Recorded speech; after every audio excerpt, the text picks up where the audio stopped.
Fala galera, tudo bem? Vamos começar mais uma aula de História do Brasil, mais uma aula, portanto, de colônia. Estamos no início do nosso conteúdo de História do Brasil e neste momento vamos trabalhar um tema chamado Relações de Trabalho ou o mundo do trabalho no Brasil colonial. Como todos vocês sabem, o Brasil colonial, a América Portuguesa, ela foi marcada principalmente por uma relação de trabalho escravo.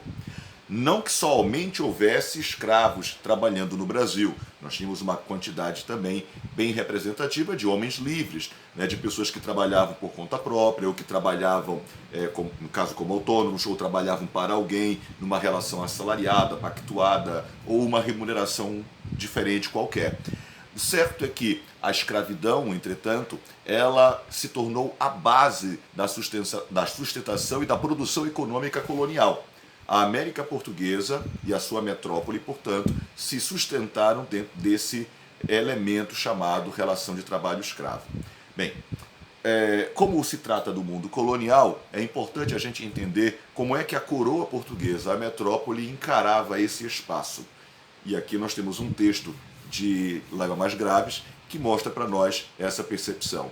Então, a respeito de como a metrópole enxergava a colônia, temos a ilusão da existência permanente de novas áreas virgens para a ocupação. Criou atitudes, visões de mundo e táticas de exploração econômica em que tudo era tirado, destruído e abandonado à própria sorte, sem reposição alguma. Então aqui nós podemos observar exatamente a perspectiva que a metrópole tem a respeito da colônia, uma área para ser explorada e esgotada ao máximo. Avançando o nosso tema, vamos para a primeira relação de trabalho que se estabeleceu no Brasil, ainda não escrava, o escambo. Como vocês sabem, a extração do pau-brasil, o corte do pau-brasil, a ibirapitanga, foi a nossa primeira atividade econômica. Entretanto, apesar de ter sido utilizado amplamente a mão de obra indígena, a relação entre os europeus e os indígenas nesse momento não era ainda de escravidão. Não coube, nesse contexto, a relação de trabalho escravo. Não valeria a pena todo um esforço do homem europeu naquele momento para chegar aqui, capturar os índios para torná-los escravos numa luta que poderia custar a vida deles, além dos custos econômicos e de recursos materiais que isso poderia representar, para depois, se vencer a guerra, utilizar esses homens como escravos no corte do pau-brasil e, após isso, carregá-lo e 2, 3 ou 4 semanas no máximo depois, voltar para a Europa, deixando esses homens novamente aqui, e quando retornarem 2, 3, 5, 6 meses que fosse depois, para poder fazer novos cortes do pau-brasil, ter novamente que recapturar, escravizar, lutar, enfim, não valeria a pena. Por isso mesmo que a relação de trocas, de escambo, portanto, de produtos pelo trabalho, pelo esforço de trabalho do indígena, foi a relação mais possível, mais viável naquele momento. Então, essa relação de troca não se caracteriza como uma relação arbitrária ou até mesmo compulsória. Ela foi uma relação livre entre as partes. Bem, como todos nós sabemos, esse período chamado de pré-colonial não fixou o colono ao seu território, perfeito? Agora, quando é que vai mudar a relação de trabalho do índio e do europeu na condição de livre para escravo? Quando é que o europeu vai observar o índio como um escravo?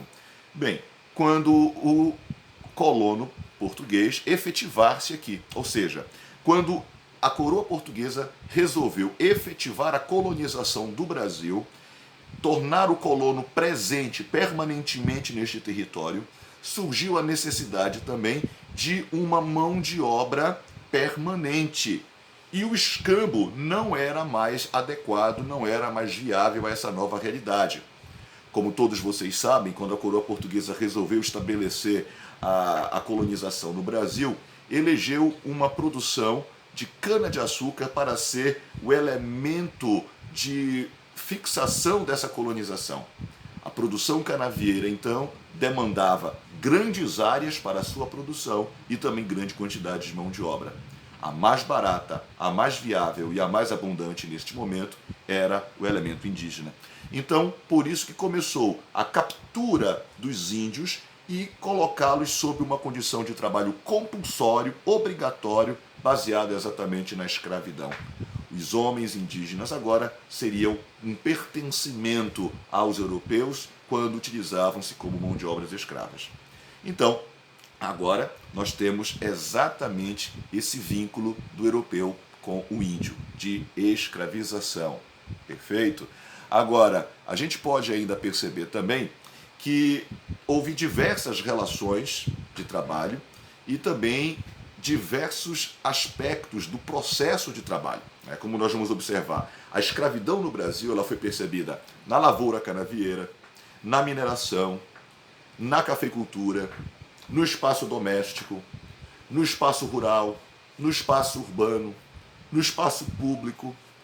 Havia escravos que pertenciam a particulares, havia escravos que pertenciam à autoridade pública, à autoridade política, portanto. Então a escravidão ela vai estar bem espalhada, bem diversificada também no espaço colonial. E aqui nós temos um texto que diz assim, de Aristóteles: na condição de propriedade, o escravo é uma coisa, um bem, um objeto. Como lembra Aristóteles, consideramos nossa propriedade tudo o que está fora de nós e nos pertence. Então, reforçando aí a lógica de que o escravo é uma propriedade, ele é um objeto, a natureza jurídica dele, portanto, é de coisa, de bem, de patrimônio. Bem, o espaço em que a escravidão mais se percebeu no Brasil colonial foi esse daí, o espaço do engenho. O engenho é aquele núcleo produtivo, é aquela sede administrativa, a célula da colônia. O engenho era o espaço onde havia a produção canavieira, onde se davam as principais relações sociais, de onde emanava a ordem, portanto, da condução da colônia. Era o bem maior dos homens bons, aqueles indivíduos aristocratas que tinham a condição da participação política local. O engenho, portanto, tratava-se de um espaço de mando, um espaço de vivência, um espaço de poder, mas também um espaço de trabalho, de sofrimento, um espaço de dominação, de exploração. Há alguns compartimentos muito importantes no engenho. O primeiro é a Casa Grande. Tá? A Casa Grande é um espaço muito importante. Ele não é só a casa do senhor de engenho, ou o local onde mora o senhor de engenho e sua família. É a sede administrativa do engenho, é de onde emanam as ordens. É onde também existe a vida social, é onde os banquetes, os encontros, as reuniões ocorrem. É também onde se fazem os negócios, é onde também se arranjam os casamentos, é onde ocorrem os debuts das moças. É, portanto, um espaço da administração. Mas é também um espaço do trabalho. Escravos compartilham esse espaço na condição de trabalhadores. Nós temos as cozinheiras, nós temos as arrumadeiras, as amas de leite, os criados de casa, portanto. Alguns, inclusive, chegando a morar nesse espaço da Casa Grande, mas não necessariamente num quarto confortável ao lado do quarto do senhor de engenho, obviamente. Tá? Mas nas proximidades. Para quê? Para servir e atender às necessidades e demandas dos seus senhores. Nós temos também ainda o espaço da senzala. A senzala não é o local onde mora o senhor de engenho, onde moram os escravos.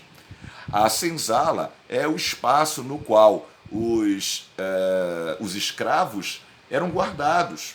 Era o espaço onde os escravos ficavam presos durante a noite para não fugirem, geralmente acorrentados. Mas era também um espaço de vivência, de trocas de conversas, de trocas de informações, também de conflitos entre os próprios escravos, por que não? Era um local de afeto, era um local de encontros, era um local também de relações das mais diversas possíveis, desde as relações políticas, as relações sociais dentro deles, dentro dos seus grupos, as relações de afeto, as relações amorosas, enfim. Outro compartimento importante é a plantação. A plantação é onde nós tínhamos exatamente a lavoura da cana, onde era realizado o trabalho de lavra, de cuidado, depois de colheita, de preparo do solo. Outro espaço também importante é a parte das engenhocas, né? Da caldeira, da moenda, a casa de purgar. Inclusive, era onde ficavam essas máquinas, né? Chamada de engenhocas ou engenhos, que surgiu o nome engenho. Inicialmente era apenas deste compartimento o nome engenho, mas com o tempo passou a denominar todo esse complexo de fazenda produtiva de cana-de-açúcar. Então o nome de engenho tornou-se agora bem mais amplo o seu significado. Em alguns engenhos havia também uma capela, né, onde poderia haver o espaço das demandas religiosas, né, uma sociedade católico-cristã, enfim. Né. Então, temos aí, amigos, né, alguns dos espaços importantes do engenho. Mas, Gessandro, estás falando aí, né, da escravidão, e nesse contexto aí apareceu o homem africano. Como é que o homem africano entra em cena? Ora, vamos nos lembrar que Portugal já dominava o continente africano.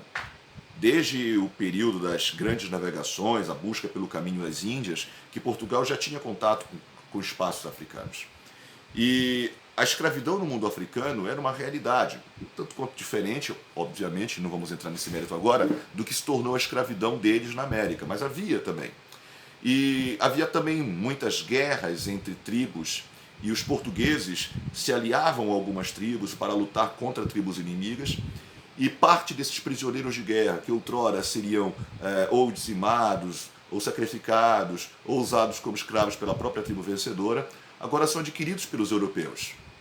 De uma forma ou de outra, pela própria ação do europeu, ou pela ação dos próprios africanos, que escravizavam outros povos inimigos adversários dentro da própria África, o elemento africano passa a ser um objeto da escravização. Lá mesmo na África, eles eram capturados e colocados em espaços como estes, os armazéns de escravos. Aí eles ficavam esperando para serem comprados por uma companhia de comércio, por um grupo de piratas, enfim, por um grupo de comerciantes que seriam embarcados nos navios e transportados para o continente americano. Então começava-se aí, né, um grande empreendimento chamado de mercado de escravos africano, ou comércio de escravos africanos. Se você observar também o mapa, tá, você pode notar alguns espaços na África dos quais vieram grande quantidade de escravos para o Brasil, como é o caso do Congo, Angola, Moçambique, do Sudão. E eles vêm em direção à América, em direção ao Brasil, e se estabelecem de norte a sul a partir do litoral. Então, esse grande negócio era muito lucrativo para os setores privados que participavam como comerciantes de escravos, para o Estado português ou qualquer outro Estado que controlasse os portos e as alfândegas no continente africano, para os comerciantes locais na América, que recebiam, compravam no atacado para depois venderem no varejo esses escravos nos mercados brasileiros. Assim como também para as metrópoles que controlavam os portos e as alfândegas das áreas coloniais na arrecadação tributária que tudo isso daí gerava. Então é importante observar exatamente esses aspectos. Bem, o transporte deles era o chamado navio negreiro, mais conhecido também como navio tumbeiro. Recebe este nome em função exatamente da referência à tumba, à morte. O índice de mortalidade era muito alto, né, em decorrência das péssimas e precárias condições de transporte a qual eles eram submetidos. Homens, mulheres, crianças, idosos, doentes, saudáveis, todos misturados num ambiente altamente insalubre, com uma falta de higiene enorme. Não havia a menor condição de saneamento, de sanitariedade básica dentro desse porão. Alguns, ou melhor, muitos, chegavam até mesmo a morrer. E é esse índice de mortalidade que torna o navio negreiro com o apelido de o navio tumbeiro. A imagem, inclusive, se você perceber, retrata um grupo de tripulantes retirando um corpo falecido de um escravo para ser levado para cima e possivelmente despejado no mar. Bem, quando chegavam no litoral brasileiro, os escravos eles eram retirados em botes, né, e levados até esses postos. Esses postos é como se fossem pontos de alfândega, onde neste momento a mercadoria, escravo, passava pela vistoria dos representantes da coroa, como você pode observar aí na imagem. O comerciante declarava a carga que chegava e pagava um tributo chamado taxa de entrada. É como se fosse um imposto de importação de produto. Então a coroa pegava a sua parte, era emitida uma carta de fisco, tá? Ou seja, uma carta fiscal correspondente a uma nota fiscal, onde estava lá relatado o nome do escravo. O escravo chegava, obviamente ele tinha um nome de nascimento, um nome de batismo próprio, Kunta Kinte, por exemplo, mas quando ele passava por ali, ele era rebatizado com um nome cristão, Joaquim, José, Pedro, João ou qualquer outra referência. E assinada a carta fiscal, entregue para o vendedor, para o comerciante. E aí essa mercadoria poderia entrar de forma legal em território brasileiro. É óbvio que também havia comerciantes que preferiam as vias ilegais, as vias, portanto, do contrabando, mas isso é uma outra história. Tá? Bem, uma vez que os escravos, então, entravam em território brasileiro, eles eram levados aos mercados de escravos. A mercadoria, portanto, era avaliada pelos senhores. Aqui nós temos a oportunidade de ver um quadro que é as recém-chegadas, onde nós temos a inspeção senhorial sobre as escravas. Da mesma forma se fazia com os homens. Se buscava perceber a robustez dos escravos, do homem e da mulher, pelos padrões da época. Então, os homens mais jovens, fortes, saudáveis, que chegaram com a sua dentição perfeita, ou seja, que não sofreram de escorbuto, que passaram por aquela viagem traumática do navio negreiro e ainda permaneceram fortes, significa dizer que eles eram muito resistentes ou mais resistentes ao trabalho. Valeria a pena pagar um pouco mais por esse escravo. Assim como também as mulheres que eram consideradas as mais robustas, as mais saudáveis, eram aquelas mulheres que, além da dentição também saudável, possuíam os quadris mais largos, os bustos mais fartos, enfim, seguindo um padrão da época de saúde. Tá? Então, adquiridos no mercado, esses escravos iam, como nós já vimos, para os vários espaços de atuação do seu trabalho. Tá? Bem, nas minas de ouro se notou também o trabalho escravo. Então, além daquele trabalho na lavoura que nós vimos, nós vamos observar também o trabalho dele nas áreas nas áreas da lavra do ouro, né, na região das minas. Nós vamos observar também, né, a mão de obra escrava nos espaços urbanos, nas áreas urbanas. Inclusive, a atividade do ouro estimulou muito o espaço urbano no Brasil. Então, nós vamos percebê-los, por exemplo, no trabalho nos portos, trabalhando na estiva, nós vamos observá-los também na construção civil, nós vamos observá-los também nos transportes e carregamento de produtos. A mão de obra escrava, então, ela se estendeu de maneira farta por vários territórios no Brasil, por várias capitanias, principalmente nos espaços da lavoura canavieira e da cana-de-açúcar. Agora, é importante também observar que os escravos manifestaram seus sentimentos, suas compreensões de mundo, a sua relação, sua vivência aqui no Brasil, de sofrimento, também de exploração, não ficou sem uma resposta deles. Esses escravos se reuniram, resistiram muitas das vezes. Havia algumas formas bem peculiares de resistência do escravo, como por exemplo, fugas, né? A forma primária de rebeldia, de resistência, era tentar fugir. A outra eram as rebeldias, né? Quebra-quebras de máquinas, de ferramentas, espancamento de feitores, enfim. Nós vamos ter também a possibilidade do suicídio. Né? Muitos buscavam o suicídio como forma de se libertar, né, desse mundo de escravidão, alguns inclusive com a crença de um ressurgimento da sua alma no outro corpo, enfim, ou em outra forma. Os abortos também eram uma forma de resistência, uma forma de luta, de indignação, né, contra a escravidão. Lógico, o aborto, desde que ele tenha sido algo espontâneo, feito pela própria mulher, no sentido de que ela não queria que o seu filho né, se tornasse um escravo, viesse a um mundo na condição de escravo. E, obviamente, a formação de quilombos, correto? Os quilombos foram resultado de fugas bem-sucedidas e de escravos que se estabeleceram, fizeram moradas, fizeram palhoçadas, fizeram muralhas, que se protegeram, portanto, em fortalezas mais ou menos requintadas, para se proteger exatamente da recaptura. E isso mostrou, portanto, uma lógica muito peculiar no Brasil de resistência à escravidão. Então, meus amigos, espero que essa aula tenha esclarecido alguns pontos desse assunto que é muito importante para nós, a relação de trabalho escravo no Brasil, tanto indígena quanto do homem africano. Ok? Fica para uma próxima aula, novos assuntos, fiquem atentos. Não se esqueçam de se inscrever no canal e também marque lá a sinetinha para você receber notificações de novas postagens, tá ok? Um grande abraço e até a próxima.